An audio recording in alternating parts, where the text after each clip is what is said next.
La politique avec ce déplacement d'Édouard Philippe à Kiev, le candidat déclaré à l'élection présidentielle a rencontré Volodymyr Zelensky. L'ancien Premier ministre marche ainsi dans les pas de Bruno Retailleau, présent la semaine dernière dans la capitale ukrainienne, et de Gabriel Attal, qui pourrait d'ailleurs y retourner dans les prochaines semaines. Arthur Delaborde, à droite et au centre, l'Ukraine semble être devenue un marqueur politique. À Kiev, on ne vient plus seulement afficher son soutien à l'Ukraine, on vient aussi tester une stature présidentielle. Édouard Philippe d'abord. Hier, l'ancien Premier ministre a rencontré le président Zelensky. Déjà son 3e déplacement en Ukraine depuis le début de la guerre. Dans son entourage, on l'assume, impossible d'ignorer ce qui se joue là-bas. Et oui, la stature internationale, ça compte. La semaine dernière, Bruno Retailleau avait lui aussi choisi Kiev pour son premier déplacement de campagne à l'étranger. Ses proches estiment qu'en 2027, les Français regarderont davantage les questions de guerre et de sécurité.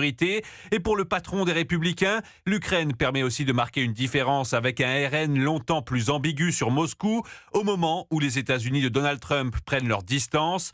Et Gabriel Attal, 4 déplacements déjà en Ukraine depuis son départ de Matignon, un pays qui compte aussi sur le plan personnel. Sa mère est ukrainienne. Dans son entourage, on assure qu'il devrait y retourner avant le scrutin de 2027. Au fond, Kiev est déjà devenu une étape de campagne. Arthur Delaborde du service politique d'Europe 1.